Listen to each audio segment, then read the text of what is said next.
একটা ছেলে হইলেই ভাবো ভাই, একজনই ভাবো। একজন চাচাই ভাবেন, যারা চা দোকানে আড্ডা দেন আপনারাই ভাবেন চাচা। শেষ বয়সটা বুঝি আল্লাহ তাআলা আপনারে এই শুধু এমনি বসে থাকতে দিছে না, আর কোনো দায়িত্ব ছিল না। নবী সাল্লাল্লাহু আলাইহি ওয়াসাল্লামকে আল্লাহ তাআলা কোরআনে আছে বলছেন, ওয়া'বুদ রাব্বাকা হাত্তা ইয়াতিয়াকাল ইয়াকিন। বন্ধু, মৃত্যু আসা পর্যন্ত আপনি আপনার রবের ইবাদত করতে থাকেন। নবীজি কি বলছে? মৃত্যু আসা পর্যন্ত বন্দিগির উপরে থাকেন। আর আমনেরে কইছে বিকাল টাইম বন খান আর চা খান, ঠিক না? তা আপনি তো এইভাবে জিন্দেগি সাজায় ফেললেন যে প্রতিদিন বিকাল বেলা চায়ের দোকানের আড্ডা, বিড়ির আড্ডা, নাটক, সিনেমা, টেলিভিশনের আড্ডা। ছেলেরা তোমরা তো ভাই জিন্দেগি এটাই বানায় নিলা যে শুধুই আড্ডা, শুধু খানার টাইমে একটু খানা, ঘুমের টাইমে কিছুক্ষণ ঘুম, টয়লেট, বাথরুম, আর বাকিটা সময় শুধুই আড্ডা, শুধুই আড্ডা। এ কেমন জিন্দেগি? আল্লাহ তাআলা এর জন্য বলছে, বান্দা বলো তুমি কি এই ভেবেছো? ওয়া আন্নাকুম ইলাইনা লা তুরজাউন। এবং আল্লাহ জিজ্ঞেস করলেন, এটাও কি মনে করেছো যে আমি আল্লাহর কাছে তোমাকে আসতে হবে না? এই মনে করছো তুমি? আমি একদম ছেড়ে দিছি মনে করছো? ওয়া আন্নাকুম ইলাইনা লা তুরজাউন। তুমি কি এই মনে করেছো তোমাকে ফেরত আসতে হবে না? তা আমরা উত্তর দেন, আমরা কি ভাবছি বলেন? এখানে আমরা যারা বসছি, আমরা এই দুই প্রশ্নের উত্তর দেন। আল্লাহ তাআলা জানতে চাচ্ছে যে বান্দা তুমি কি মনে করেছো আমি তোমাকে অনর্থক বানিয়েছি? তো উত্তর দেন, অনর্থক বানাইছে? দুই নাম্বার আল্লাহ বলছেন, তুমি কি এই মনে করেছো যে তোমাকে আমার কাছে আসতে হবে না? আসতে হবে। তো তাইলে আমি যখন এটা বুঝলাম, মেনেই নিলাম, আমাকে অনর্থক বানায় নাই, আমাকে আল্লাহর কাছে ফিরতেই হবে, তা আমার করণীয়টা কি? আমার গন্তব্যটা কোথায়? আমি যাব কোথায়? আমার উচিতটা কি? এতটুকু কমন সেন্স, এতটুকু ভাবনা যদি কারো না থাকে দোস্ত, তার জীবনে আছেটা কি? তাই আমাদের বলে, সে মানুষ হলো কেন? সে মানুষ হলো কেন? আল্লাহর কথা যার মনেই পড়ে না, আমি এই মাত্র বললাম এই কথাটা, নামাজ পড়তে যার মনেই চায় না, রাসূলুল্লাহ সাল্লাল্লাহু আলাইহি ওয়াসাল্লামের একটা সুন্নাত মানতে যার মনেই চায় না, আল্লাহর নাফরমানি যে ছাড়তেই চায় না, তো তুমি অপদার্থ নিজেরে মুসলমান পরিচয় দাও, কোন লজ্জা? আরে ফালতু তুমি নিজেরে মুসলমান বলো কেন? তাই তোমার তো এটা পছন্দই না, তা এরপরও এটা ধরে রাখতেছো কেন এই পরিচয়টা? বলো ভাইয়া, বলো বাবা। আপনি তো বিড়ি খানাই ছাড়তে পারেন না, তো আপনি নিজের এই পরিচয় আখিরি নবী সাল্লাল্লাহু আলাইহি সাল্লামের উম্মত, তো এটা আপনি কি পরিচয় দিচ্ছেন?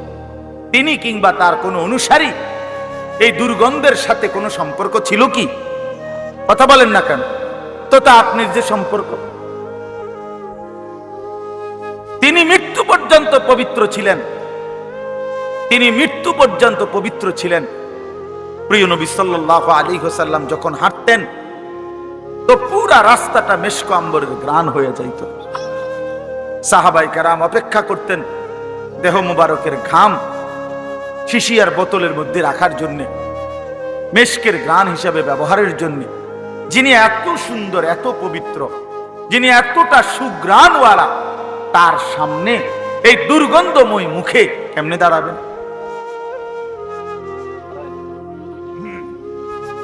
কেমনে? ছেলেরা বলো ভাই, এই নাপাক শরীর পেশাব করে পানি না, ঠিক মতো টয়লেট পেপার ব্যবহার করো না, পেশাব পায়খানা করে পবিত্র হয় যেভাবে শরীয়ত সম্মত ভাবে, তার কোনো ধার ধারণাই। ফরজ গোসল, গোসল ফরজ হইলে, বীর্যপাত হইলে শরীয়তে যেভাবে গোসল করতে কইছে, নবী সাল্লাল্লাহু আলাইহি সাল্লাম যেভাবে গোসল করতে বলছে, ফরজ গোসল যেভাবে, সেটার কোনো পাত্তাই নাই। সাবান ডইলা লাইলা, পানি ছেড়ে দিলা, পানি ঢাইলা লাইলা, তোমার কাছে তো মনে হয়েছে শরীর পরিচ্ছন্ন তো হয়েছে, ঠিক আছে, কিন্তু পবিত্র তো হয়নি। পবিত্রতার পরিচ্ছন্নতা তো এক কথা না দোস্ত। পবিত্রতা হয় শরীয়ত সম্মত ভাবে, পরিচ্ছন্ন হয় যে কোনো ভাবে। পরিচ্ছন্ন তো হতেই পারে, কিন্তু পবিত্রতা তো ভিন্ন জিনিস। ইন্নাল্লাহা তাইয়্যিব লা ইয়াকবালু ইল্লা তাইয়্যিবান। নবী সাল্লাল্লাহু আলাইহি সাল্লাম বলেন, আল্লাহ তাআলা পবিত্র, পবিত্র ছাড়া তিনি কোনো কিছু কাউকে কোনো কিছুকেই গ্রহণ করেন না। হাদিস এটা। নবী সাল্লাল্লাহু আলাইহি সাল্লাম বলেন, লা তুকবালু সালাতুন বিগাইরি তুহুর। পবিত্রতা অর্জন ব্যতীত কোন নামাজ কবুল হবে না। নবীজি সাল্লাল্লাহু আলাইহি সাল্লাম বলেন, আত-তুহুরু শাতরুল ঈমান। পবিত্রতা ঈমানের অর্ধাংশ। নবী সাল্লাল্লাহু আলাইহি ওয়াসাল্লাম বলেন, মিফতাহুস সালাতিত তুহুর। পবিত্রতা নামাজের চাবি। এত হাদিস শুনলেন, এত হাদিস শুনলেন। এই জন্য দয়া করে আমার বাপ আল্লাহর কথা শুনেন, এই দিল নিয়ে যে আসলে আমি করছি কি, আমার উচিত কি, আমার পরিচয়টা কি, আমার করণীয়টা কি, আমার জিন্দেগিটা কি, আমার কে পাঠাইলেন, কেন পাঠাইলেন, তিনি আমার কাছে কি চাচ্ছেন, এতটুকু বিবেক যদি আমরা না খাটাই, আমাদের মুসিবত দিন দিন বাড়বে, বাড়তেছে, দিন দিন আরো বাড়বে। আমাদের উপরে পেরেশানি বাড়বে, পেরেশানি বাড়বে। এই জন্য মেহেরবানি করে অনেক যুবক ভাই, আলহামদুলিল্লাহ, অনেক বাবা চাচারাও বসছেন, অনেক মহব্বত করে আপনারা বসছেন। আপনাদের কাছে আমার অনুরোধ রইল, ভাইয়া বাবা, নিজের উপরে রহম করেন। এটা আমি সব সময় বলি, নিজের উপরে দয়া করেন। আল্লাহর ওয়াস্তে এই পৃথিবীর যদি কোনো উপকার নাও করতে পারেন, কমপক্ষে নিজেরই বরবাদ করেন। নিজের উপরে দয়াটা তো করেন। রাসূলুল্লাহ সাল্লাল্লাহু আলাইহি ওয়াসাল্লাম বলেন, বলছে উম্মত শোনো, আমি রাসূল তোমাদের সাথে কেমন, আমার উদাহরণ তোমাদের সাথে, আমার উম্মতের সাথে আমার উদাহরণটা কেমন। নবীজি নিজে বলছে, কয় যে একটা জায়গায় লাকড়ি একত্র করে আগুন ধরাইছে, ধাউ ধাউ করে আগুন জ্বলতেছে, চারদিকে পাখি, আরে ওগুলারে কি কয়, সাদা সাদা, এই যে উড়ে উড়ে আসে যে আগুনের পরে, উলু উলু, সাদা সাদা যে পোক, এগুলা খুব খুশিতে আনন্দে, মানে ফুর্তির মতো করে করে উড়ে উড়ে আসে কি করে, আগুনে। আল্লাহ নবী সাল্লাল্লাহু আলাইহি সাল্লাম বলেন, এই আগুনের একটা গর্ত বানাইছে, একটা গর্তের মধ্যে আগুন লাগাইছে, আর অনেকগুলো মানুষ চারদিকে গোল হইয়া, এই আগুনের চারদিকে গোল হইয়া ইচ্ছা করে স্বেচ্ছায় খুশি খুশিতে এই আগুনে ঝাঁপ দিতে চাইতেছে। রাসূল সাল্লাল্লাহু আলাইহি সাল্লাম বলেন, খোদার কসম উম্মত, আমি মুহাম্মদ সেই নবী, আমি চাচ্ছি সেই আগুনের পার থেকে তোমাদের কোমরে জড়াইয়া ধইরা ধইরা তোমাদের একজন একজন করে বাঁচাইতে। আমি এই পরিমাণ ফিকির নিয়ে আসছি। আমি এই জন্য আসছি, আমার উম্মতের এক এক সদস্য জাহান্নাম থেকে বেঁচে যান, জাহান্নাম থেকে বেঁচে যান, একজন একজন, সকলকেই জাহান্নাম থেকে বাঁচাইতে চাইছেন তিনি, সকলকে। এই জন্য বাপ, এটা জরুরি বিষয়, এটা বুঝা দরকার। ছেলেরা তোমরা বুঝতেছ না, বাবারাও বুঝতেছে না। নিজের কর্তব্য, নিজের গন্তব্য, নিজের করণীয়, নিজের পরিচয় কি। ছেলে বিদেশ, এটা তো আমাদের কোনো পরিচয় না। মেয়ে বিয়ে দিচ্ছেন, এটা তো আমাদের কোনো টাইটেল হইতে পারে। আপনি বাড়ির বিল্ডিং করছেন, এটা তো বিশ্বাস করেন, এটা তো মানুষের কাছে কনের কিচ্ছু না। তো মানুষ কি মাটির তলে থাকেনি, তো তার কিতা করলেন আপনি, আপনি বাইক ঘর করছেন, তো কি আপনি ঘর করতেন নাকি বাইক গাছ নিয়ে লাগাবেন? এইটা একবারে মানুষের বলার কি আছে? এটা বাড়ির বিল্ডিং করছি, তো করছেন কি? আর মানুষ কি বই বই সিরা চাপাইছে নাকি? হ্যাঁ বলেন না, এটা সহজ কথা না। এটা আমি মেয়ে বিয়ে দিছি, তো মানুষ মেয়ে বিয়ে দিছে না। আমার ফুট বিদেশ, তো বিদেশ এলে কি? আপনার ফুট বিদেশ এলে আপনার ফুটে ইটালি থাকে, তো কি? ইটালিটা মনে করেন আপনার বাইক, তো কি এতে কি? ইটালি আপনাকে বাড়িটা রেখে ইটালি মনে করেন, তো লাভ কি এতে? আপনি আর কোনোদিন মরতেন না নাকি? যার ছেলে বিদেশ, তার তো মৃত্যু নাই। তো কি এটা, কিন্তু তো কি বলবেন, এই কি কথা এগুলো? এগুলা কোনো পরিচয় হইল? এগুলো বলার কিছু, এ তো কোনো পরিচয়ই না। আল্লাহ তাআলা এখানে বলছেন পরিচয় তো হবে, ইন্নানি মিনাল মুসলিমিন। শোনো পৃথিবীবাসী, আমি মুহাম্মদ আরবির উম্মত, সকলেই মূর্তি পূজক। এরকম মনে করেন লক্ষ লক্ষ মূর্তি পূজকের মাঝখানে দাঁড়িয়ে, বাদশার সামনে দাঁড়িয়ে এই 7 যুবক বলছে যে আমাদের রব তিনি আসমান ও জমিনের রব, যিনি লান নাদউ মিন দুনিহি ইলাহান। এই জালেম বাদশা, আরো যদি জুলুম করো, শাস্তি দাও, ফাঁসি দাও, আর জমিনের রাশ ফেলে দাও, কিন্তু তারপরেও শুনে নাও, আল্লাহকে ছাড়া, ওই এক মালিককে ছাড়া আর কাউকে আমরা ডাকবো না। লাকাদ কুলনা ইদাং শাতাফা, যদি আল্লাহকে ভিন্ন কাউকে ডাকি তো নিঃসন্দেহে হবে এটা অপরাধ, পাপ, অন্যায়, জুলুম। আল্লাহ বলেন এই যুবকদের কলিজার ভিতরে এমন ঈমান, ওয়ারাবাতনা, আমি আল্লাহ কলিজার ভিতরে ঈমানটা রশি দিয়ে বান দিয়ে দিয়েছি, একদম না ছোটে। রাবাতনা মানে হচ্ছে বেঁধে দিলাম, যুবকের কলিজায় ঈমান বাইধা দিলাম।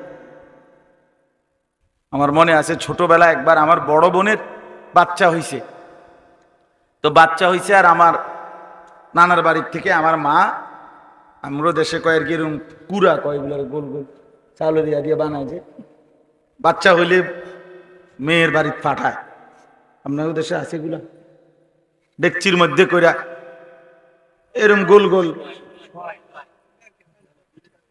কুড়া কুড়া, হ্যাঁ এগুলো গোলা গোল গোল আর কি, এরকম এগুলা বানাইয়া আগের দিনে কি করতো, পাঠাইতো, বুঝছেন না? মেরা ফিডা না, মেরা ফিডা তারা ছোট ছোট, হ্যাঁ একটু বড় বড় সাইজ আপনার। আচ্ছা যাক, এরকমই হইব। আমরা যেটা ছোটবেলায় চিনছি এখন আর চেনে না। এই শুনেন, এটা একটা দলিল না, না এটা দলিল হইল যে যারা তাদের ফ্যামিলিকে ইসলামে অভ্যস্ত করে না, খোদার কসম 100 বছর পরে পরবর্তী জেনারেশন কোরআন কি, ইসলাম কি, মুসলমান কি, আখিরাত কি বুঝবেই না। আজকে বহু কিছু আছে এরকম আমাদের ছোটবেলার জিনিস এখনকার বাচ্চা করে আপনি বুঝাইতেন পারতেন। আর সাসার গো আমলের তো আরো নাই, আমি আমারটা না, আমার বয়সটা কমপক্ষে 200, ঠিক না কথাটা? 283 বছর নেই আমার বয়স। তাইলে আমার বয়স 43 রানিং, 81 সনে আমার জন্ম, তাহলে আমার 43 বছর যদি আমার বয়স, তা আমার ছোটবেলা আজ থেকে 150 বছর আগে, 30 বছর আগে, ঠিক না? তো 30 বছর আগের কথাটাই তো আমি বুঝাইতে পারতেছি না, চিনাইতে পারতেছি। মক্কার কুরাইশরা, কাফেররা আপনার সরাসরি ইব্রাহিম এবং ইসমাইল আলাইহিমাস সালাম, এই 2 নবীর বংশধর। এই আবু জেহেল, আবু লাহাব, উতবা, সাইবা এরা সরাসরি নবীদের বংশধর, কুরাইশ যারা। অথচ দীর্ঘদিন পরে আইসা কুফরি করতে করতে, মুশরিক করতে করতে, আল্লাহকে ভুলতে ভুলতে একটা জেনারেশন আইসা, এই নবীওয়ালা প্রজন্মের পরবর্তী জেনারেশন আইসা এখন তারা বলতেছে, মুহাম্মদ কি বলতেছো তুমি? কেমনে কবর থেকে আবার উঠাইবো, পাইবো কই? কি কও না কও, একটা কথা কও। মানে এটা মনে হয় যেন তারার বাপ দাদা কেউ শুনছে, এই কথাটাই তাদের বুঝে আসতেছে। হায় বিশ্বাস, এটা বুঝো ভাইয়া, যার বিবেক আছে সে বুঝো। হাজারো মাসআলা কোরআন সুন্নাহর, যেটা মানুষের মৌলিক প্রয়োজন, আজকের জেনারেশন এখনই চেনেও না, বোঝেও না, জানেও না। আপনি এখনই দেখেন, আপনি একজন কাচারে জিগান অথবা জোয়ানের জিগান যে নাকের নরম জায়গায় পানি পৌঁছানো ফরজ গোসলের সময় সুন্নত তরিকায় কিভাবে পানি পৌঁছাইতে হয়, তুমি দেখাও। এখানে না দেখা, এনে খার কর, পানি দেন। এই ছেলেদেরকে দেখেন, ডাকেন, হুজুর বলেন, অথচ এই প্লাস, গোল্ডেন এ প্লাস, সবই তো ঠিক আছে দোস্ত, কিন্তু ফরজ গোসল কিভাবে করতে হয় সেটা বলো। আর যার ফরজ গোসল আদায় হয় নাই, বীর্যপাত হওয়ার পরেও যে গোসল ফরজ শরীয়ত মতে আদায় করতে পারে নাই, খোদার কসম তার কোনো নামাজ কবুল হয় না। জুমার নামাজেও না, জানাজার নামাজও না, কাবা শরীফের ছাদে উঠা পড়লেও হবে না। কত বড় দুর্ভাগ্য, কত বড় বদনসিব। হায় হায়, এই জন্য বললাম, কোন ফ্যামিলি, কোন জেনারেশন গ্যাপ হয়ে গেলে, অর্থাৎ আমার দাদা, তাহলে এরপরে আমার আব্বা, আমার দাদা 5 ওয়াক্ত নামাজ পড়তেন, মৃত্যুর সময় শেষ। গ্রামের মসজিদ ছোট্ট ছিল, দাদা নিজে ভাঙ্গা নতুন মসজিদ করছে, কইরা রমজান মাস পুরা মসজিদে এতেকাফের মত ছিল, আল্লাহ বিল্লাহ করছে। রমজান মাস রোজা শেষ হয়েছে, ঈদের দিন আমার দাদা ঈদের নামাজ পড়ে এসে আমার চাচারে বলছে, আমি শ্বশুর বাড়ি যাবো, আমার একটা রিস্কা না দে। আমার চাচা উড়াই দিছে কথাটা, আরে আপনি আব্বা বুড়া মানুষ, আপনি শ্বশুর বাড়ি কীর্তেন যাবেন, আপনি আজকে ঈদের দিন আমগোর লগে খাইবেন দাইবেন। কয় না, আমি আজকে যামুই, বুড়া মানুষ। তো আমার স্বাস্থ্য বাইরে কইছে, নাতি তুই দাদার লগে চল, ধইরা হাতে ধইরা কইছে, তুই দাদারে লইয়া চল, দাদা আজগা শ্বশুর বাড়ির যামুই। ও গেছে গা জোর করে হাঁটতে হাঁটতে, মাছ পথে কতটুক গিয়া দাদা ঘুরাইয়া পড়ছে। সন্ধ্যা হইবার আগে আগেই দাদা কবরে চলে গেছে। দাদা শ্বশুর বাড়ি দিছে। তা আমার আব্বা আলেমে দ্বীন ছিলেন, মাওলানা সাহেব ছিলেন, আমার ঘরে মাদ্রাসায় পড়াইছেন। 5 ভাই আমরা মাদ্রাসায় পড়ছি। তো এখন আমার 2 ছেলে, তো 2 ছেলেই মাদ্রাসায় পড়ে। তা একটা জেনারেশন থাকতে হয়। এখন যদি এমন হয় যে আমি আইসা এখন আমার ছেলে, তারে আমি দিন শিখাইলাম না, তো হতে পারে আমি বাপ আলেমের কারণে এইতে বেটা ঠিক আছে, যদিও আলেম হয় নাই, কিন্তু নামাজ রোজা কিছুটা চিনে, কারণ ওই যে তার আব্বা যে হুজুর। কিন্তু এরপরে যে এর ছেলে হবে, কথা বুঝছেন না, এ হে অথবা তারপরের জনাই, সে তো ইসলাম চিনবে না, কোরআন চিনবে, নামাজ চিনবেন, লানতটা তো দেখা যাবে আর পরে না, অভিশাপটা তো দেখা যাবে। আজকে যারা ছেড়ে দিচ্ছে ছেলেকে, নিজের স্ত্রী নিজের মেয়েকে বেপর্দা ছেড়ে দিল, ছেলেটাকে বেনামাজি অবস্থায় মেনে নিল, বিশ্বাস করেন এখনে না হয়তো টের পাইলেন না আপনি, কিন্তু এটার ফলাফল টের পাবে 50 বছর পরে, 100 বছর পর। এর পরের জেনারেশন আর নামাজ কাকে বলে, আখেরাত কাকে বলে এটাই বুঝেন। কি পরিমাণ মুসলমান মনে করেন, আজকে এই মাত্র আবু হানিফ ভাই কোরআনুল কারীম তেলাওয়াত করছে, আপনাদের দিলে লাগছে না? আচ্ছা আপনি এবার ইনসাফের সাথে বলেন, কি পরিমাণ মুসলমান আল্লাহর কোরআনটা দেখে দেখে সহি শুদ্ধই পড়তে পারে না? এখনকার এই মজমাতে কি পরিমাণ মুসলমান?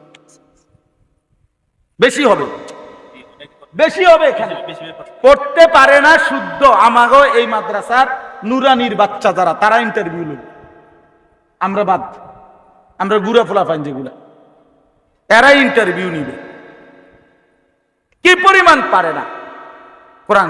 এখনই বাংলাদেশের বয়স 53-54 বছর, তাহলে 53-54 বছরের ব্যবধানে একটি জাতির এই পরিমাণ মুসলমান যদি আল্লাহর কোরআন পড়তেই না পারে, পরবর্তী 50 বছর পরের জেনারেশন তো কোরআন কাকে বলে চিনবেই। হাজারো লক্ষ মসজিদে বাংলাদেশে আপনি ঘুরে ঘুরে দেখেন, লক্ষ লক্ষ মসজিদে, হাজার হাজার মসজিদে যেদিন থেকে এই কোরআন শরীফটা ওই তাকে থুইছে, সেদিনের পর থেকে গত 10 বছরে 5 বছরে কেউ কোনোদিন ছুঁয়াও দেখে নাই, ধরেও নাই। এটার মধ্যে কত আতবুলা এমন কোরআন শরীফ নাই। তাহলে এগুলো কার জন্য? কেন কিনলো, কেন বেচলো, কেন রাখলো এখানে, কেন ছাপাই বলেন? وقال الرسول يا رب إن قوم اتخذوا هذا القرآن مهجورا। রব্বুল আলামিন বলেন, রসূল আমার কিয়ামতের দিন বন্ধু আল্লাহর কাছে বলবে, রব্বুল আলামিন 23টা বছর মাওলা এই কোরআনকে আপনার কাছ থেকে গ্রহণ করতে গিয়ে আমি মুহাম্মদ দিনের পর দিন রাতের পর রাত কষ্ট করেছি, কি পরিমাণ পাথরের আঘাত সয়েছি মাওলা আপনি জানেন। তায়েফের রক্ত আমার, উহুদের দান শহীদ আমার, পেটের মধ্যে 2টা পাথর বেঁধে আমি এতটা কষ্ট করে যেই কোরআন আপনার কাছ থেকে গ্রহণ করে আমার উম্মতের কাছে রেখে গেছি, উম্মতের এরা এরা এরা এরা এই লোকগুলো আল্লাহর নবী দেখিয়ে বলবেন, আল্লাহ এই লোকগুলো আমার সেই মেহনতের 23 বছরের কষ্টের কোরআন মাহজুরা নিজের জীবন থেকে বিতাড়িত করে দিয়েছে, পরিত্যক্ত করে দিয়েছে, আমি এর বিচার চাই। হ্যাঁ, নবী সাল্লাল্লাহু আলাইহি ওয়াসাল্লাম সরাসরি মুকদ্দমা দায়ের করবে। তখন কি জবাব দিবেন? আপনি বলবেন, ইয়া রাসূলুল্লাহ আমার জন্য সুপারিশ করেন। নবী বলবেন, উম্মত আমি তো তোমার জন্য বিচার প্রার্থী। বুঝেন নাই বাপ? কে সুপারিশ করবে? তাই না? কোরআন শরীফের আয়াত, সূরা ফুরকানের আয়াত।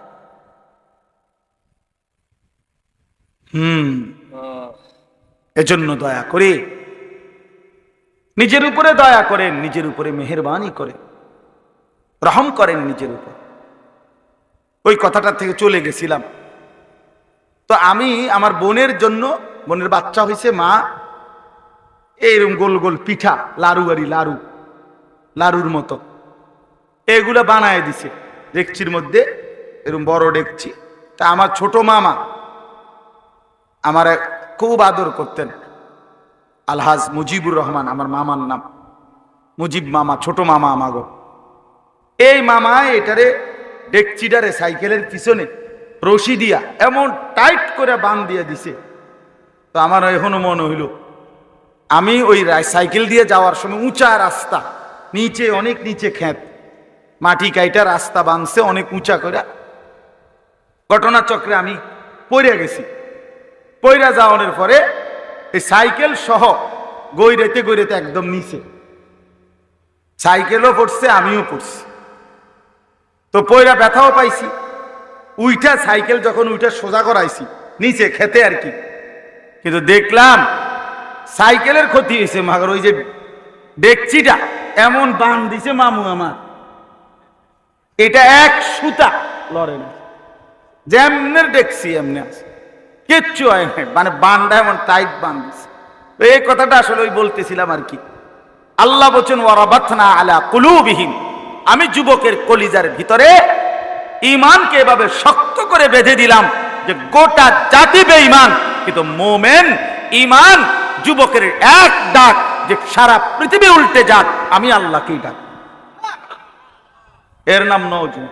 বেটা এমন হইলে যুবক বলে, বেটা মোবাইল টিপলে বেটা আরে ফালতু বলে, বেটা তুই বেটা কামের না আকামলা, বেটা সারাদিন বেড়ির লেগে চাইয়া থাকে, বেওকুফ কোথাকা, কারাইয়া মতে বইয়া মতে, আঁটতে আঁটতে মতে, কি করে না করে, এটা কোনো জিন্দিগি হইল বেটা? এটা কোনো জীবন হইল বেটা? আস্তাগফিরুল্লাহ, আস্তাগফিরুল্লাহ। হযরত হাসান বসরি রাহমাতুল্লাহ বলছেন, ইয়া মা'শারাশ শাবাব, হে যুবক সমাজ, আলাইকুম বিল আখিরাহ, তোমরা মজবুতির সাথে আখিরাত তালাশ করো। তিনি বলেন, কাসীরান রাআইনা মান তালাবাল আখিরাহ ফাআদরাকাহা মা'আদ দুনিয়া।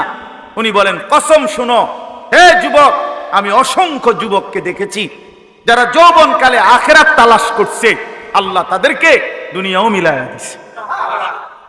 আখিরাত তো পাইছেই, দুনিয়াও পাইছে।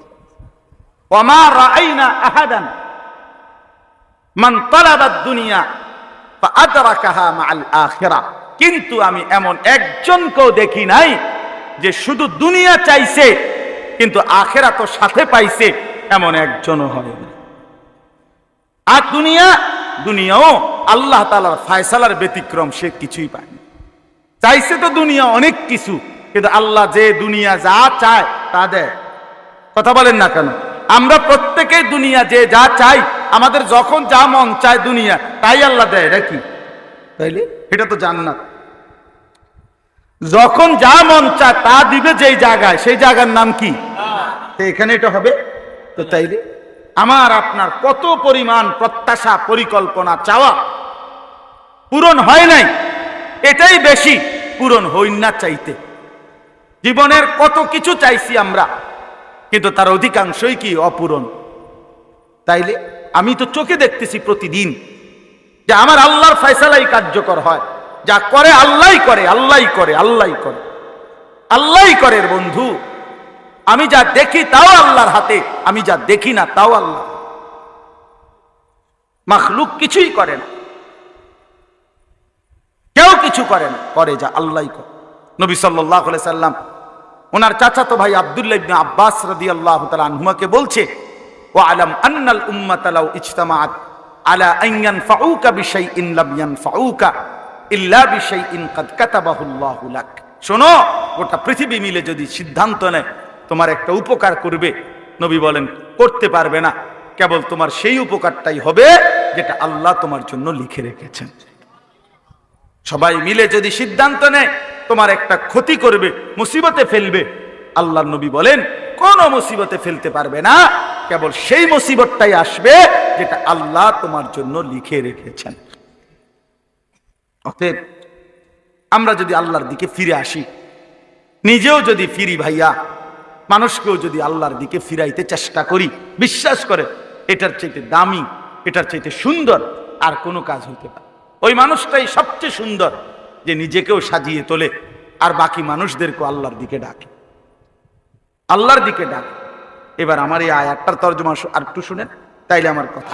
আমরা এটাই বলে যাব ভাই, আমগরে যাই ওয়াহাবি কক, ওয়াহাবির বাচ্চা কক, ওয়াহাবির নলে নাতি কক, ওয়াহাবির স্বাস্থ্য ভাই কক, যেটা মনে করি ডাকো, তুমি কইতে কইতে আরো কও, যা কও নবীর দুশ্মন কও, যেটাই বলো, আমরা বলি এক কথাই বলবো, আজও বলি, সামনেও বলবো, এটাই সুন্নতবিহীন ভালোবাসা হয় না। আর ভালোবাসলে সুন্নত অনুসরণ করতে হয়, সাফ কথা। আমরা এটারে বুঝি, এটা একসাথে গান, এক কথা শেষ। এবার কে কি বলে এটা হাসর ময়দানে ফায়সালা। হাসর ময়দানে কি হবে? ফায়সালা। হ্যাঁ, আল্লাহ আমাদের সবাইকে হেদায়েত দান করুন, সবার জন্যই কল্যাণ কামনা। কেউ কাউরে ঠেলা দিয়ে ফেলাই দেওয়ার মধ্যে কামিয়াবি না। হ্যাঁ, সব আমি ছাড়া আর কেউ জান্নাতে না যাক, এটাই তো কামনা নাকি? জান্নাত তো আমার দিয়ে পুরা, মানে জান্নাত তো সর্বোচ্চ দুইটা রুম, একটা ছোট্ট বারিন্দা, এটাই তো কয় জান্নাত, ঠিক না? তো আর সমস্যা কি? আপনার বাপ দাদা 14 গোষ্ঠী জান্নাতে গেলেও কি জান্নাতের কোনা পূর্ব, এটা কোনো, তাহলে অসুবিধা কি? চলেন সবাই সবাইকে ভালোবাসি, সবাই কল্যাণ কামনা করি, একে অপরের জন্য ভাবি। প্রত্যেকটা যুবক ভাই, তোমাদের কাছে আমার আখিরি ওসিয়ত, তুমি তোমার হায়াতের উপরে কদর করো, নিজের যৌবনকে ভালো রাখো, নিজেকে ভালো রাখো, নামাজ পড়ো, চরিত্রবান হও, চরিত্রবান নওজোয়ান হিম্মত করলে অনেক কিছুই হয় আল্লাহর দয়া। মুআজ্জাজ মোহতারাম হাজিরিন, আমার প্রিয় বন্ধু হাফেজ মাওলানা আবু হানিফ এইমাত্র যিনি আপনাদের সামনে অনেক মহব্বতের সাথে কোরআনুল কারীমের তেলাওয়াত করলেন, তো তিনি কোরআনুল কারীমের তেলাওয়াত করার সময় এখন প্রথম যে আয়াতটা পড়ছিলেন, আমি সেই আয়াতটাই পড়ছি। কোরআনুল কারীমের 24 নম্বর পারা, 41 নম্বর সূরা, সূরাটার নাম হামিম সাজদা। এই সূরার 33 নম্বর আয়াত, এই একটি আয়াত আপনাদের সামনেই মাত্র তেলাওয়াত করলাম। ইনশাআল্লাহ এই আয়াতটাকে সামনে রেখে অল্প কিছু কথাই আমি আরজ করতে চাই। আল্লাহ তাআলা আমাদেরকে তৌফিক দান করেন। 24 নম্বর পারা, 41 নম্বর সূরা হামিম আস-সাজদা, এই সূরার 33 নম্বর আয়াত। আল্লাহ তাআলা বলেন, ওয়ামান আহসানু কওলান, কথার দিক থেকে তার চাইতে উত্তম, সুন্দর, সবচেয়ে সুন্দর আর কার কথা হতে পারে? মিম্মান দাআ ইলাল্লাহ, যে মানুষদেরকে আল্লাহর দিকে দাওয়াত দেয়। আর কি করে? ওয়া আমিলা সালিহান, সমস্ত নেক আমল আদায় করে। আর কি করে? ওয়া ক্বালা ইন্নানি মিনাল মুসলিমিন, প্রতিনিয়ত নিজেকে এই পরিচয় দেয় যে আমি মুসলমানদের মধ্য থেকে একজন। এটা স্বাভাবিকভাবে, স্বাচ্ছন্দ্যে, স্বতঃস্ফূর্তভাবে, খুশি খুশি দিলে, হিম্মতের সাথে নিজের পরিচয় পেশ করে যে আমি মুসলমানের একজন। তো আল্লাহ তাআলা বলেন, যে মানুষকে আল্লাহর দিকে দাওয়াত দেয়, সবগুলো নেক আমল করে এবং নিজেকে সর্বদাই মুসলমান পরিচয় দেয়, তার চাইতে উত্তম, তার চাইতে আহসান, তার চাইতে সর্বোত্তম, সুন্দর, চমৎকার মানুষ আর কে হইতে পারে? এই হলো আয়াতের তর্জমা, যেটা আমরা পড়লাম। নবী সাল্লাল্লাহু আলাইহি ওয়াসাল্লামের যে হাদিসটা আমরা পড়লাম, এই হাদিসের তর্জমা এবার শুনেন। নবী সাল্লাল্লাহু আলাইহি ওয়াসাল্লাম বলেন, মান দাআ ইলা হুদান, যে কাউকে হেদায়েতের দিকে, কল্যাণের দিকে, আখিরাতের দিকে দাওয়াত দেয়, কানা লাহু মিনাল আজরি মিসলু উজুরে মান তাবিআহু, তার সেই ডাকে যতজন সাড়া দেয়, অনুসরণ করে, গ্রহণ করে, তো তাদের সমস্ত নেক আমলের বিনিময়ে যে নেকিগুলো হয়, নবী সাল্লাল্লাহু আলাইহি ওয়াসাল্লাম বলেন, আহ্বানকারীকে আল্লাহ তাআলা হুবহু সমান সমান সেই সবগুলো নেকি দান করে। মিসলু মানে একদম সমান সমান, 50-50 না, বরং সমান সমান। ওরে যদি 100 দেয়, এরও 100, ওরে 60 দিলে এরও 60, সমান সমান। লা ইয়ানকুসু যালিকা মিন উজুরিহিম শাইআ, যে ব্যক্তি আমল করবে তার নেকির থেকে এক বিন্দুও কমানো হয় না, তার নেকি আল্লাহ তাকেই পূর্ণ দেয়। আল্লাহ নিজের ভান্ডার থেকে ওই দাওয়াত যিনি দিচ্ছেন, ডাকছেন, ফিরাবার চেষ্টা করছেন, তাকে সমপরিমাণ নেকি দান করে। ওমান দাআ ইলা দালালাতিন, যে কাউকে যে কোনো রকমের গুনাহ, নাফরমানি, পথভ্রষ্টতা, আল্লাহর অবাধ্যতা, এর দিকে দাওয়াত দেয়, ডাকে, কানা আলাইহি মিনাল ইসমি মিসলু আসামি মান তাবিআহু, তার সেই বন্ধ ডাক, গুনাহের ডাকে, আল্লাহর নাফরমানির ডাকে যতজন সাড়া দিল, নবী সাল্লাল্লাহু আলাইহি ওয়াসাল্লাম বলেন, সকলের সমপরিমাণ গুনাহ এই আহ্বানকারী, এই দাওয়াত যিনি দিল, গুনার ইন্তজাম করলো, ডাকলো, তার আমল নামায় দেয়া হবে। লা ইয়ানকুসু যালিকা মিন আসামিহিম শাইআ, ওই যারা পাপটা করছে তাদের গুনাহ থেকে এক বিন্দুও কমানো হবে না।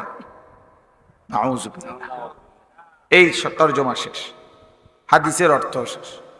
মোটামুটি তরজমার থেকেই আপনি অনেক কথা বুঝে ফেলছেন।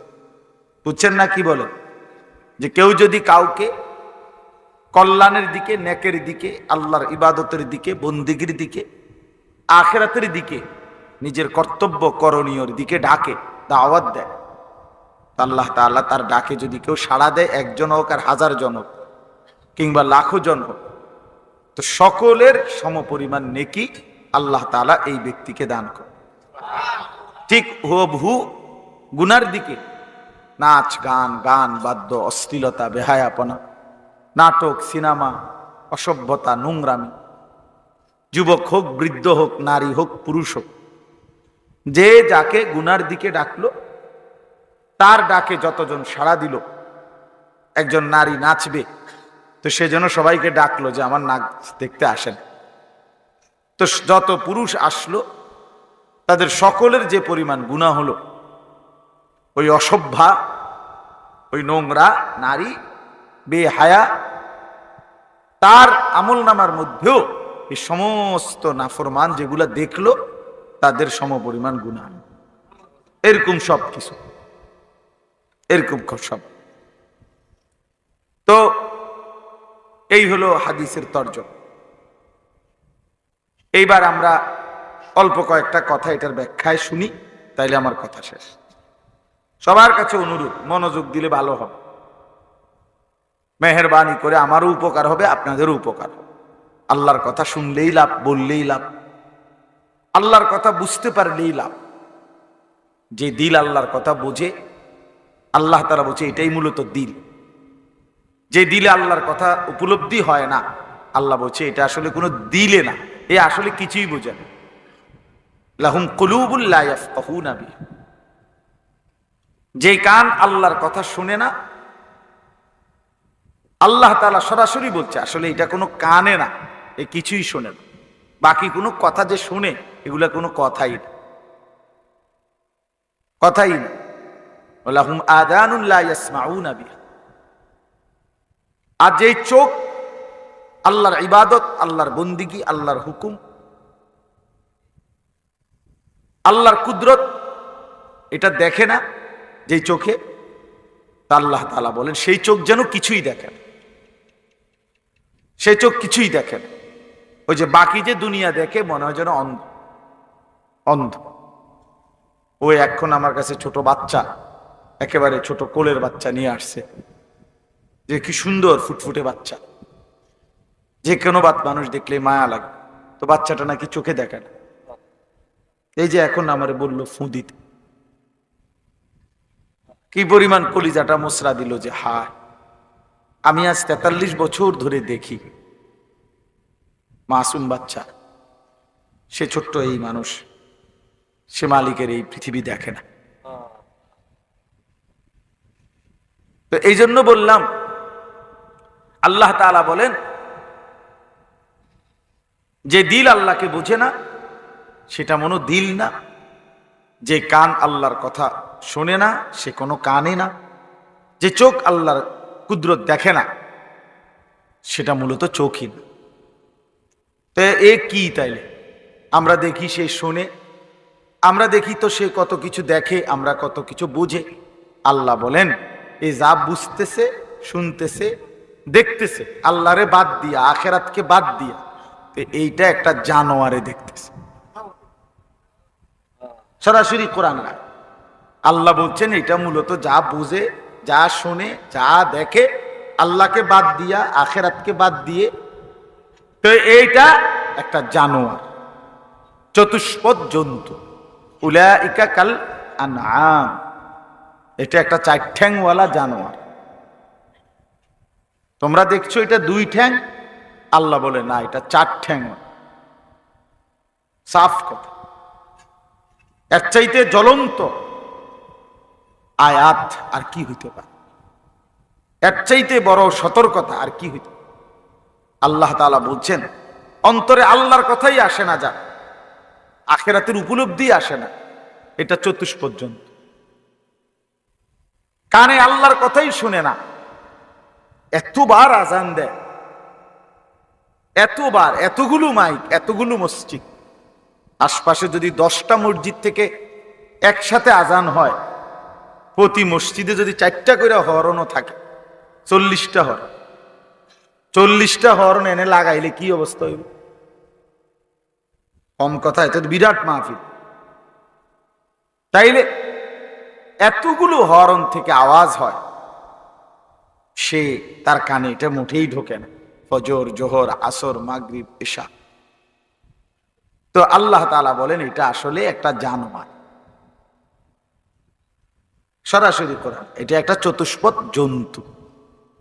উলাইকা কাল আনআম। আল্লাহ বলেন যদি খেয়াল করবা, হ্যাঁ, যদি জানোয়ার বললে মাইন্ড করে, তাহলে আরো নামাই দিবা। তাহলে বলবা ভাই সরি সরি সরি, ভুল হয়েছে ভাই, আসলে আপনার গরু ছাগল বলাতে আপনি একটু প্রেস্টিজে লাগছে, তো হ্যাঁ সরি, আসলে আমি উড্রু করলাম। বালহুম আদাল, আপনি আসলে ছাগলও না, গরুও না, জন্তুও না, জানোয়ারও না, তার চাইতে নিকৃষ্ট।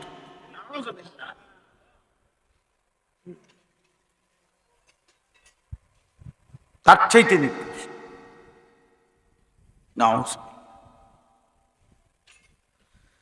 এই জন্য বলতেছিলাম আল্লাহর কথা দিল দিয়ে শুনতে হয়, আল্লাহর কথা কলিজা দিয়া বুঝতে হয়। ইন্না ফি যালিকা লাযিকরা লিমান কানা লাহু কলবুন, এরপরে আও আলকাস সামআ ওয়া হুয়া শাহীদ।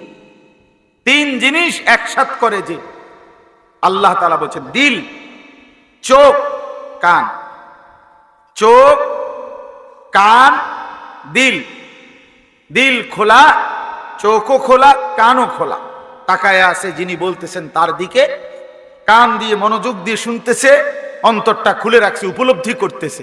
আল্লাহ বলেন এই তিনটা জিনিস যে একত্র করে, চোখ, কান, দিল, কন্ত কি?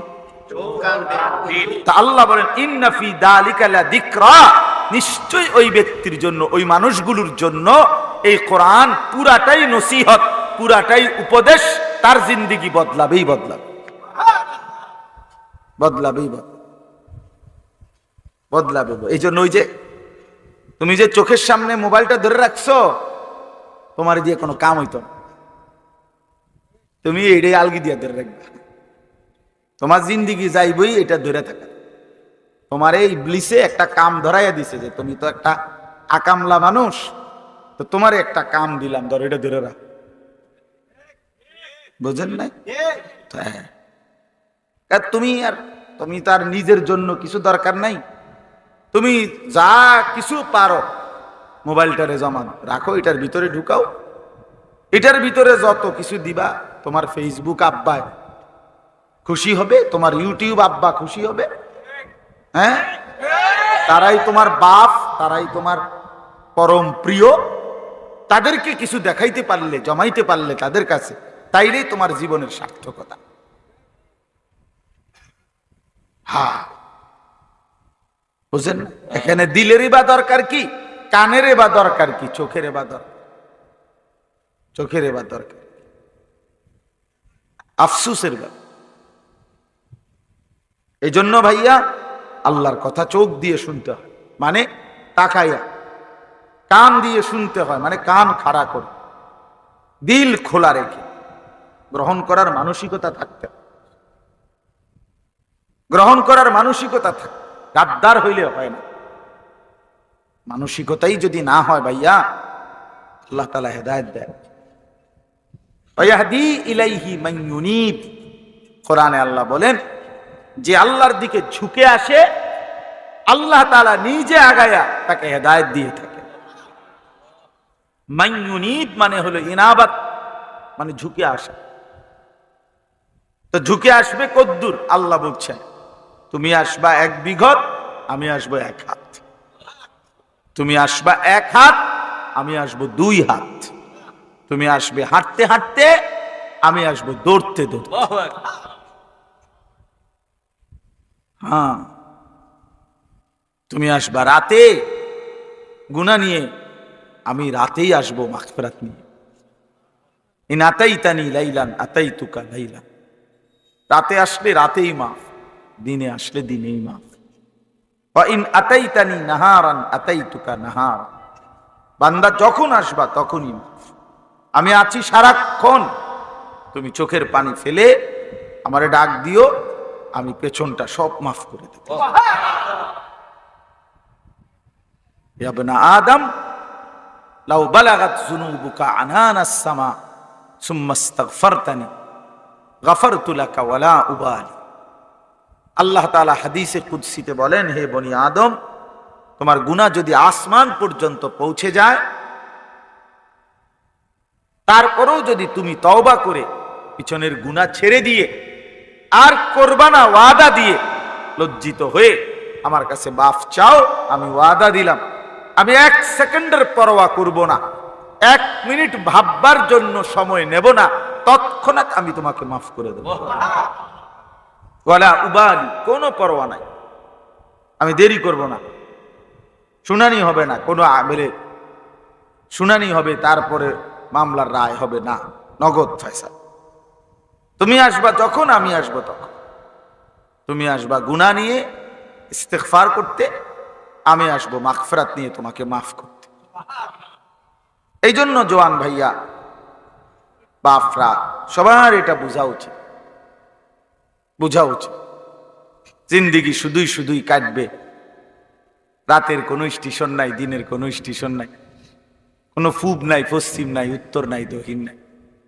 হাসে কেন, কান্দে কেন, হাঁটে কেন, বসে কেন, কিচ্ছুই কইতারা না। হায় হায়, এরকম উদ্দেশ্যহীন কোন মানুষের জীবন হইতে পারে? মানুষ এত ফালতু হওয়ার কথা না, এত ফালতু। বসে তো চা দোকানে বসেই আছে, উঠার কোনো নাম নাই। কোন সময় উঠবেন কাকা? উঠুন, বইসি হবে কিন্তু। কীর্তন বইছেন, কীর্তন বইছি, তাও কইতে না। জীবনের কোনো উদ্দেশ্য নেই। কেন বসে আছে? কেন যুবক ওই রেল স্টেশনে, ক্ষেতের কিনারে, রাস্তার পারে 10 জন, 5 জন, 3 জন বসে আছে? কেন দাঁড়ায় আছো? কেন কি জানা? আল্লাহ তাআলা কোরআন কারীমের মধ্যে বলছে, ভাইয়া আফাহাসিবতুম আন্নামা খালাকনাকুম আবাসা, আমার বান্দা, তাহলে কি তোমরা এই ভেবেছো যে আমি তোমাদেরকে অনর্থক, উদ্দেশ্যহীন, বেহুদা বানাইছি? 9 মাস লাগাইয়া এই ফালতু কোনো উদ্দেশ্য নাই, এমনি বানাইলাম? আমি তো চাইলে পলকের মধ্যে কোন বললেই হয়ে যায়। আমি তো সেই মালিক, যে মালিক চাইলেই আমি বানাইতে পারতাম। তো তোমাকেও তো আমি কোন বললেই হইতা, কিন্তু আমি এভাবে না বানাইয়া আমার কুদরতি হাতে, নিজের হাতে আমি 9টা মাস, 1 দিন 2 দিন না, 9 মাস অন্ধকারের ভেতরে, গোটা পৃথিবীকে না জানিয়ে, কোনো সারা শব্দ ছাড়া, এক বিন্দু আওয়াজ ছাড়া, আমি অন্ধকারের কালো চাদর দিয়ে ঢেকে মায়ের অন্ধকার রেহেমের ভিতরে 9 মাস লাগায়া বড় যত্ন করে বানাইছি বান্দা। শুধু এমনি এমনি এই বিড়ি খাইতে খাইতে শেষ করে দিবে, এই মোবাইল টিপতে টিপতে হায়াত শেষ করে দিবে, এই জন্য 9 মাস লাগাইলাম? একটা ছেলে হইলেই ভাবো ভাই, একজনই ভাবো, একজন চাচাই ভাবেন। যারা চা দোকানে আড্ডা দেন, আপনারাই ভাবেন চাচা। শেষ বয়সটা বুঝি আল্লাহ তাআলা আপনারে এই শুধু এমনি বসে থাকতে দিছে না, আর কোনো দায়িত্ব ছিল না। নবী সাল্লাল্লাহু আলাইহি ওয়াসাল্লামকে আল্লাহ তাআলা কোরআনে আছে বলছেন, ওয়া'বুদ রাব্বাকা হাত্তা ইয়াতিয়াকাল ইয়াকিন। বন্ধু, মৃত্যু আসা পর্যন্ত আপনি আপনার রবের ইবাদত করতে থাকেন। তাহলে নবীজি কি বলছে? মৃত্যু আসা পর্যন্ত বন্দিগির উপরে থাকেন। আর আমনেরে কইছে বিকাল টাইম বন খান আর চা খান, ঠিক না? তা আপনি তো এইভাবে জিন্দেগি সাজাইয়া ফেললেন যে প্রতিদিন বিকাল বেলা চায়ের দোকানের আড্ডা, বিড়ির আড্ডা, নাটক, সিনেমা, টেলিভিশনের আড্ডা। ছেলেরা তোমরা তো ভাই জিন্দেগি এটাই বানায় নিলা যে শুধুই আড্ডা, শুধু খানার টাইমে একটু খানা, ঘুমের টাইমে কিছুক্ষণ ঘুম, টয়লেট, বাথরুম, আর বাকিটার সময় শুধুই আড্ডা, শুধুই শুধুই আড্ডা। এ কেমন জিন্দেগি? আল্লাহ তাআলা এর জন্য বলছে, বান্দা বলো, তুমি কি এই ভেবেছো? ওয়া আন্নাকুম ইলাইনা লা তুরজাউন। এবং আল্লাহ জিজ্ঞেস করলেন, এটাও কি মনে করেছো যে আমি আল্লাহর কাছে তোমাকে আসতে হবে না? এই মনে করছো তুমি? আমি একদম ছেড়ে দিছি মনে করছো? ওয়া আন্নাকুম ইলাইনা লা তুরজাউন। তুমি কি এই মনে করেছো তোমাকে ফেরত আসতে হবে না? তা আমরা উত্তর দেন, আমরা কি ভাবছি বলেন? এখানে আমরা যারা বসছি, আমরা এই 2 প্রশ্নের উত্তর দেন। আল্লাহ তাআলা জানতে চাচ্ছে যে বান্দা, তুমি কি মনে করেছো আমি তোমাকে অনর্থক বানিয়েছি? তো উত্তর দেন, অনর্থক বানাইছে? 2 নাম্বার, আল্লাহ বলছেন, তুমি কি এই মনে করেছো যে তোমাকে আমার কাছে আসতে হবে না? আসতে হবে। তো তাইলে আমি যখন এটা বুঝলাম, মেনেই নিলাম, আমাকে অনর্থক বানায় নাই, আমাকে আল্লাহর কাছে ফিরতেই হবে, তা আমার করণীয়টা কি? আমার গন্তব্যটা কোথায়? আমি যাব কোথায়? আমার উচিতটা কি? এতটুকু কমন সেন্স, এতটুকু ভাবনা যদি কারো না থাকে দোস্ত, তার জীবনে আছেটা কি? তাই আমারে বল, সে মানুষ হলো কেন? সে মানুষ হলো কেন? হ্যাঁ, আল্লাহর কথা যার মনেই পড়ে না, আমি এই মাত্র বললাম এই কথাটা, নামাজ পড়তে যার মনেই চায় না, রাসূলুল্লাহ সাল্লাল্লাহু আলাইহি ওয়াসাল্লামের একটা সুন্নাত মানতে যার মনেই চায় না, আল্লাহর নাফরমানি যে ছাড়তেই চায় না, তো তুমিও অপদার্থ নিজেরে মুসলমান পরিচয় দাও, কোন লজ্জা? আরে ফালতু তুমি নিজেরে মুসলমান বলো কেন? তাই তোমার তো এটা পছন্দই না, তা এরপরও এটা ধরে রাখতেছো কেন এই পরিচয়টা? বলো ভাইয়া, বলো বাবা। আপনি তো বিড়িখানাই ছাড়তারেন না, তো আপনি নিজের এই পরিচয় আখিরি নবী সাল্লাল্লাহু আলাইহি সাল্লামের উম্মত, তো এটা আপনি কি পরিচয় দিচ্ছেন? তিনি কিংবা তার কোনো অনুসারী এই দুর্গন্ধের সাথে কোনো সম্পর্ক ছিল কি? কথা বলেন না কেন? তো তা আপনার যে সম্পর্ক, তিনি মৃত্যু পর্যন্ত পবিত্র ছিলেন, তিনি মৃত্যু পর্যন্ত পবিত্র ছিলেন। প্রিয় নবী সাল্লাল্লাহু আলাইহি ওয়াসাল্লাম যখন হাঁটতেন তো পুরা রাস্তাটা মেশক আম্বরের ঘ্রাণ হয়ে যাইত। সাহাবায়ে কেরাম অপেক্ষা করতেন দেহ মুবারকের ঘাম শিশিয়ার বোতলের মধ্যে রাখার জন্য, মেশকের ঘ্রাণ হিসাবে ব্যবহারের জন্য। যিনি এত সুন্দর, এত পবিত্র, যিনি এতটা সুঘ্রাণওয়ালা, তার সামনে এই দুর্গন্ধময় মুখে কেমনে দাঁড়াবেন?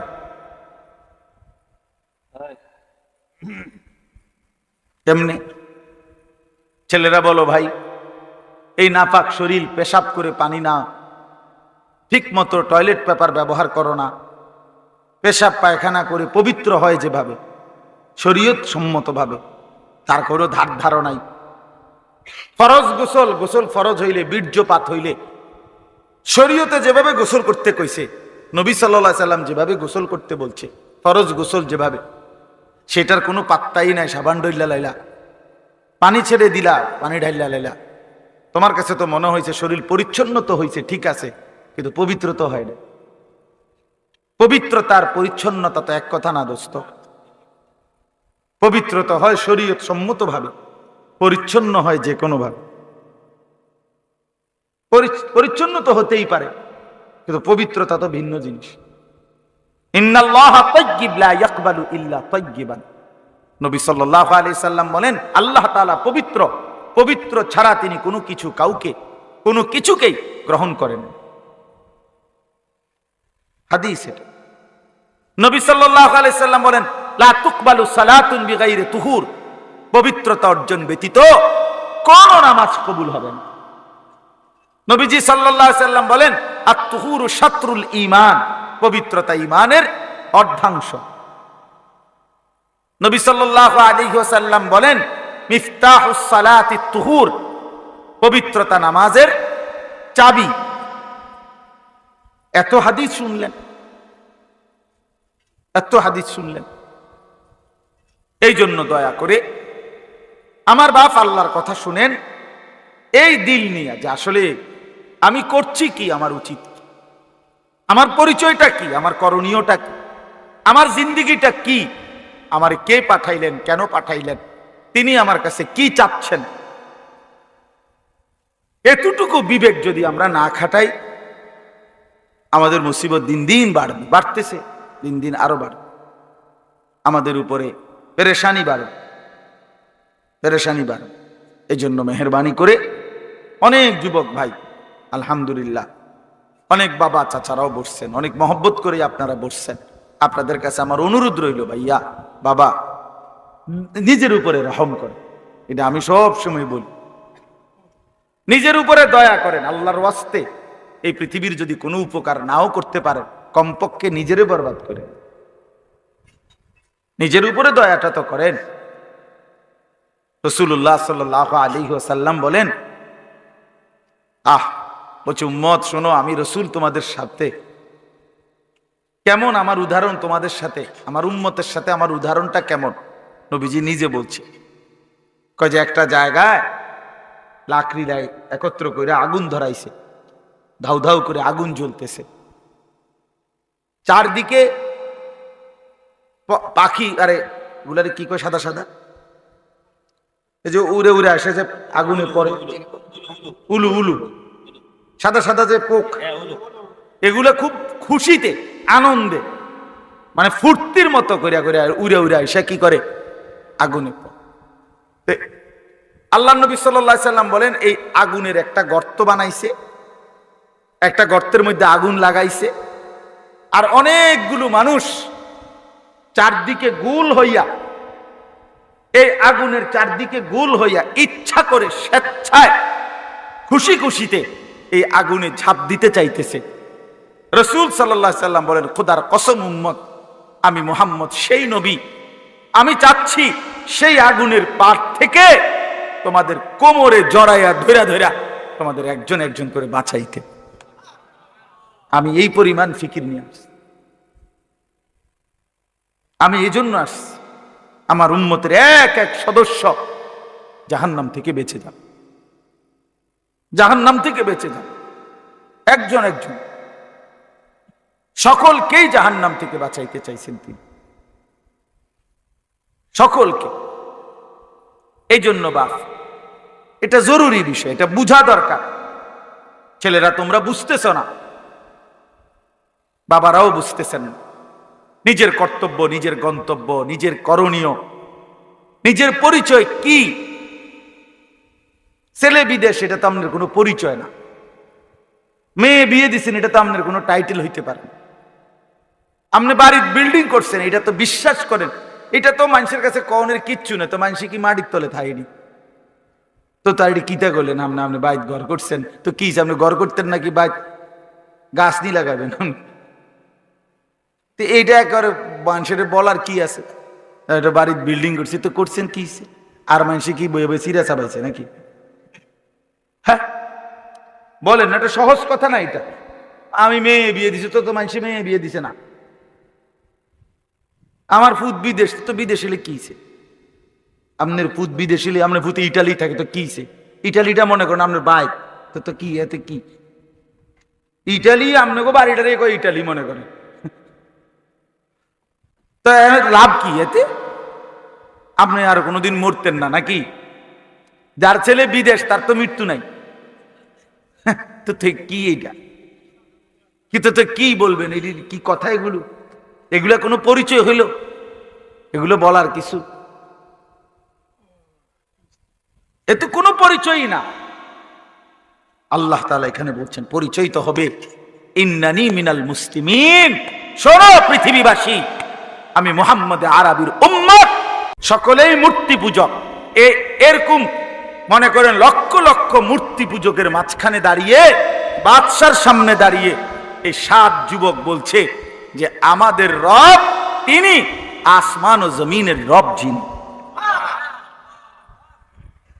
লান নাদউ মিন দুনিহি ইলাহান। এই জালেম বাদশা, আরো যদি জুলুম করো, শাস্তি দাও, ফাঁসি দাও, আর জমিনের রাশ ফেলে দাও, কিন্তু তারপরেও শুনে নাও, আল্লাহকে ছাড়া, ওই এক মালিককে ছাড়া আর কাউকে আমরা ডাকবো না। লাকাদ কুলনা ইদাং শাতাতা। যদি আল্লাহকে ভিন্ন কাউকে ডাকি, তো নিঃসন্দেহে হবে এটা অপরাধ, পাপ, অন্যায়, জুলুম। আল্লাহ বলেন এই যুবকদের কলিজার ভিতরে এমন ঈমান, ও রাবাতনা, আমি আল্লাহ কলিজার ভিতরে ঈমানটা রশি দিয়ে বান দিয়ে দিয়েছি, একদম না ছোটে। রাবাতনা মানে হলো বেঁধে দিলাম, যুবকের কলিজায় ঈমান বাইধা দিলাম। আমার মনে আছে ছোটবেলা একবার আমার বড় বোনের বাচ্চা হইছে, তো বাচ্চা হইছে, আর আমার নানার বাড়ির থেকে আমার মা, আমরা দেশে কয়ের কি এরকম কুড়া কয়গুলো গোল গোল চাউলের ইয়া দিয়ে বানায়, যে বাচ্চা হইলে মেয়ের বাড়িতে পাঠায়। আপনার দেশে আছে এগুলা, ডেকচির মধ্যে কইরা এরকম গোল গোল কুড়া কুড়া, হ্যাঁ এগুলো গোলা গোল গোল আর কি, এরকম এগুলা বানাইয়া আগের দিনে কি করতো, পাঠাইতো, বুঝছেন না? মেরা ফিটা না, মেরা ফিটা তারা ছোট ছোট, হ্যাঁ একটু বড় বড় সাইজ। আপনার। আচ্ছা যাক, এরকমই হইব। আমরা যেটা ছোটবেলায় চিনছি এখন আর চেনে না। শুনেন, এটা একটা দলিল। না, এটা দলিল হইল যে যারা তাদের ফ্যামিলিকে ইসলামে অভ্যস্ত করে না, খোদার কসম 100 বছর পরে পরবর্তী জেনারেশন কোরআন কি, ইসলাম কি, মুসলমান কি, আখেরাত কি বুঝবেই না। আজকে বহু কিছু আছে এরকম আমাদের ছোটবেলার জিনিস এখনকার বাচ্চা করে আপনি বুঝাইতেন পারতেন। আর সাসার গো আমলের তো আরো নাই। আমি আমারটা না, আমার বয়সটা কমপক্ষে 200, ঠিক না কথাটা? 283 বছর নিয়ে আমার বয়স। তাইলে আমার বয়স 43 রানিং, 81 সনে আমার জন্ম। তাহলে আমার 43 বছর যদি আমার বয়স, তা আমার ছোটবেলা আজ থেকে 150 বছর আগে, 30 বছর আগে, ঠিক না? তো 30 বছর আগের কথাটাই তো আমি বুঝাইতে পারতেছি না, চিনাইতে পারতেছি। মক্কার কুরাইশরা, কাফেররা আপনার সরাসরি ইব্রাহিম এবং ইসমাইল আলাইহিমাস সালাম এই দুই নবীর বংশধর। এই আবু জেহেল, আবু লাহাব, উতবা, সাইবা এরা সরাসরি নবীদের বংশধর, কুরাইশ যারা। অথচ দীর্ঘদিন পরে আইসা কুফরি করতে করতে, মুশরিক করতে করতে, আল্লাহকে ভুলতে ভুলতে একটা জেনারেশন আইসা, এই নবীওয়ালা প্রজন্মের পরবর্তী জেনারেশন আইসা এখন তারা বলতেছে, মুহাম্মদ কি বলতেছো তুমি? কেমনে কবর থেকে আবার উঠাইবো? পাইবো কই? কি কও না কও, একটা কথা কও। মানে এটা মনে হয় যেন তারার বাপ দাদা কেউ শুনছে, এই কথাটাই তাদের বুঝে আসতেছে। হায় বিশ্বাস, এটা বুঝো ভাইয়া, যার বিবেক আছে সে বুঝো। হাজারো মাসআলা কোরআন সুন্নাহর, যেটা মানুষের মৌলিক প্রয়োজন, আজকের জেনারেশন এখনই চেনেও না, বুঝেও না, জানেও না। আপনি এখনই দেখেন। আপনি একজন চাচারে জিগান অথবা জোয়ানের জিগান যে নাকের নরম জায়গায় পানি পৌঁছানো ফরজ গোসলের সময় সুন্নত তরিকায় কিভাবে পানি পৌঁছাইতে হয় তুমি দেখাও। এখানে না দেখান, এনে খার কর, পানি দেন। এই ছেলেদেরকে দেখান, ডাকেন, হুজুর বলেন। অথচ এই প্লাস, গোল্ডেন এ প্লাস, সবই তো ঠিক আছে দোস্ত, কিন্তু ফরজ গোসল কিভাবে করতে হয় সেটা বলো। আর যার ফরজ গোসল আদায় হয় নাই, বীর্যপাত হওয়ার পরেও যে গোসল ফরজ শরীয়ত মতে আদায় করতে পারে নাই, খোদার কসম তার কোনো নামাজ কবুল হয় না। জুমার নামাজেও না, জানাজার নামাজও না, কাবা শরীফের ছাদে উঠা পড়লেও হবে না। কত বড় দুর্ভাগ্য, কত বড় বদনসিব। হায় হায়। এই জন্য বললাম, কোন ফ্যামিলি, কোন জেনারেশন গ্যাপ হয়ে গেলে, অর্থাৎ আমার দাদা, তাহলে এরপরে আমার আব্বা, আমার দাদা 5 ওয়াক্ত নামাজ পড়তেন, মৃত্যুর সময় শেষ। গ্রামের মসজিদ ছোট্ট ছিল, দাদা নিজে ভাঙ্গা নতুন মসজিদ করছে, কইরা রমজান মাস পুরা মসজিদে এতেকাফের মত ছিল, আল্লাহ বিল্লাহ করছে। রমজান মাস রোজা শেষ হয়েছে, ঈদের দিন আমার দাদা ঈদের নামাজ পড়ে এসে আমার চাচারে বলছে, আমি শ্বশুর বাড়ি যাবো, আমার একটা রিস্কা না দে। আমার চাচা উড়াই দিছে কথাটা, আরে আপনি আব্বা বুড়া মানুষ, আপনি শ্বশুর বাড়ি কীর্তেন যাবেন, আপনি আজকে ঈদের দিন আমগোর লগে খাইবেন দাইবেন। কয় না, আমি আজকে যামুই, বুড়া মানুষ। তো আমার স্বাস্থ্য বাইরে কইছে, নাতি তুই দাদার লগে চল, ধরে হাতে ধরে কইছে তুই দাদারে লইয়া চল, দাদা আজগা শ্বশুর বাড়ির যামুই। ও গেছে গা জোর করে হাঁটতে হাঁটতে, মাছ পথে কতটুক গিয়া দাদা ঘুরাইয়া পড়ছে। সন্ধ্যা হইবার আগে আগেই দাদা কবরে চলে গেছে। দাদা শ্বশুর বাড়ি দিছে। তা আমার আব্বা আলেমে দ্বীন ছিলেন, মাওলানা সাহেব ছিলেন, আমার ঘরে মাদ্রাসায় পড়াইছেন। 5 ভাই আমরা মাদ্রাসায় পড়ছি। তো এখন আমার 2 ছেলে, তো 2 ছেলেই মাদ্রাসায় পড়ে। তো একটা জেনারেশন থাকতে হয়। এখন যদি এমন হয় যে আমি আইসা এখন আমার ছেলে, তারে আমি দিন শিখাইলাম না, তো হতে পারে আমি বাপ আলেমের কারণে এইতে বেটা ঠিক আছে, যদিও আলেম হয় নাই কিন্তু নামাজ রোজা কিছুটা চিনে, কারণ ওই যে তার আব্বা যে হুজুর। কিন্তু এরপরে যে এর ছেলে হবে, কথা বুঝছেন না, এ হে অথবা তারপরের জনাই, সে তো ইসলাম চিনবে না, কোরআন চিনবে, নামাজ চিনবেন, লানতটা তো দেখা যাবে আর পরে না, অভিশাপটা তো দেখা যাবে। আজকে যারা ছেড়ে দিচ্ছে ছেলেকে, নিজের স্ত্রী নিজের মেয়েকে বেপর্দা ছেড়ে দিল, ছেলেটাকে বেনামাজি অবস্থায় মেনে নিল, বিশ্বাস করেন এখনে না হয়তো টের পাইলেন না আপনি, কিন্তু এটার ফলাফল টের পাবে 50 বছর পরে, 100 বছর পর। এর পরের জেনারেশন আর নামাজ কাকে বলে, আখেরাত কাকে বলে এটাই বুঝেন। কি পরিমাণ মুসলমান মনে করেন আজকে এই মাত্র আবু হানিফ ভাই কোরআনুল কারীম তেলাওয়াত করছে, আপনাদের দিলে লাগছে না? আচ্ছা আপনি এবার ইনসাফের সাথে বলেন কি পরিমাণ মুসলমান আল্লাহর কোরআনটা দেখে দেখে সহি শুদ্ধই পড়তে পারে না। এখনকার এই মজমাতে কি পরিমাণ মুসলমান?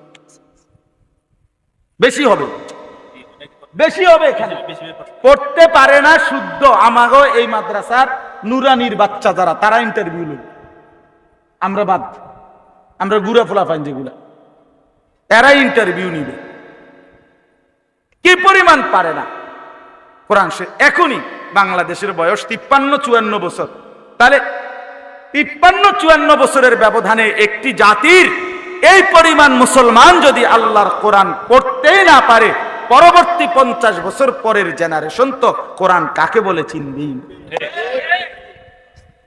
হাজারো লক্ষ মসজিদে বাংলাদেশে আপনি ঘুরে ঘুরে দেখেন, লক্ষ লক্ষ মসজিদে, হাজার হাজার মসজিদে যেদিন থেকে এই কোরআন শরীফটা ওই তাকে থুইছে, সেদিনের পর থেকে গত 10 বছরে 5 বছরে কেউ কোনোদিন ছুঁয়াও দেখে নাই, ধরেও নাই। এটার মধ্যে কত আতবুলা এমন কোরআন শরীফ নাই। তাহলে এগুলো কার জন্য? কেন কিনলো, কেন বেচলো, কেন রাখলো এখানে, কেন ছাপাই বলেন? وقال الرسول يا رب إن قوم اتخذوا هذا القرآن مهجورا।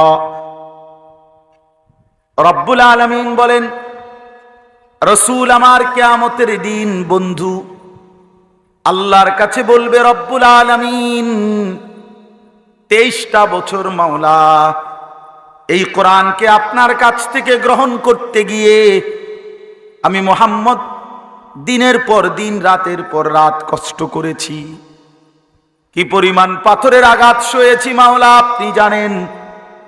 তায়েফের রক্ত আমার, উহুদের দান শহীদ আমার, পেটের মধ্যে 2টা পাথর বেঁধে আমি এতটা কষ্ট করে যেই কোরআন আপনার কাছ থেকে গ্রহণ করে আমার উম্মতের কাছে রেখে গেছি, উম্মতের এরা এরা এরা এরা এই লোকগুলো আল্লাহর নবী দেখিয়ে বলবেন, আল্লাহ এই লোকগুলো আমার সেই মেহনতের 23 বছরের কষ্টের কোরআন মাহজুরা নিজের জীবন থেকে বিতাড়িত করে দিয়েছে,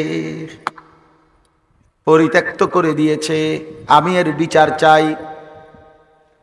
হ্যাঁ, নবী সাল্লাল্লাহু আলাইহি ওয়াসাল্লাম সরাসরি মুকদ্দমা দায়ের করবে, তখন কি জবাব দিবেন?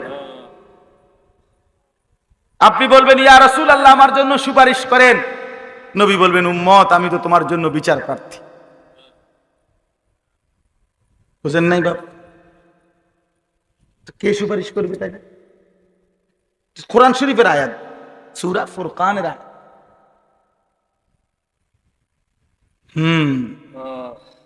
এজন্য দয়া করে নিজের উপরে দয়া করেন, নিজের উপরে মেহেরবানি করেন, রহম করেন নিজের উপর। ওই কথাটা থেকে চলে গেছিলাম। তো আমি আমার বোনের জন্য, বোনের বাচ্চা হয়েছে, মা এইরকম গোল গোল পিঠা, লাড়ু লাড়ুর মতো এগুলা বানায় দিছে ডেকচির মধ্যে, এরকম বড় ডেকচি।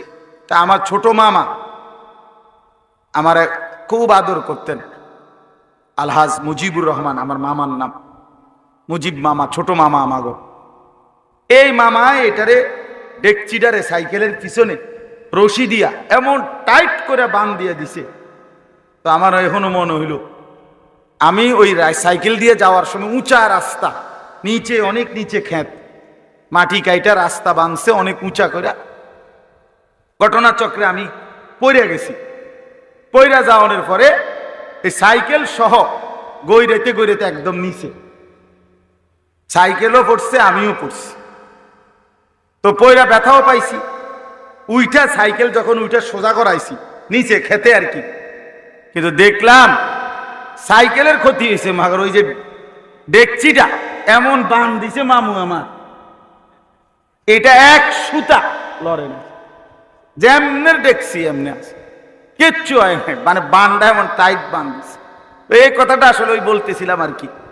আল্লাহ বলছেন ওয়ারাবাতনা আলা কুলুবিহিম, আমি যুবকের কলিজার ভিতরে ঈমানকে এভাবে শক্ত করে বেঁধে দিলাম যে গোটা জাতি বেঈমান, কিন্তু মোমেন ঈমান যুবকের এক ডাক যে সারা পৃথিবী উল্টে যাক, আমি আল্লাহকেই ডাক, এর নাম নওজুয়ান। বেটা এমন হইলে যুবক বলে বেটা, মোবাইল টিপলে বেটা আরে ফালতু বলে বেটা, তুই বেটা কামের না আকামলা বেটা, সারাদিন বেড়ির লেগে চাইয়া থাকে, বেওকুফ থাকা, কারাইয়া মতে বইয়া মতে, আঁটতে আঁটতে মতে, কি করে না করে, এটা কোনো জিন্দিগি হইল বেটা? এটা কোনো জীবন হইল বেটা? আস্তাগফিরুল্লাহ, আস্তাগফির। হযরত হাসান বসরি রাহমাতুল্লাহ আলাইহি বলছেন, ইয়া মা'শারাশ শাবাব, হে যুবক সমাজ, আলাইকুম বিল আখিরাহ, তোমরা মজবুতির সাথে আখিরাত তালাশ করো।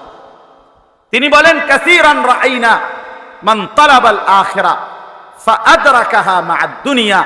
উনি বলেন, কসম শুনো হে যুবক, আমি অসংখ্য যুবককে দেখেছি যারা যৌবনকালে আখিরাত তালাশ করছে, আল্লাহ তাদেরকে দুনিয়াও মিলায়া দিয়েছে।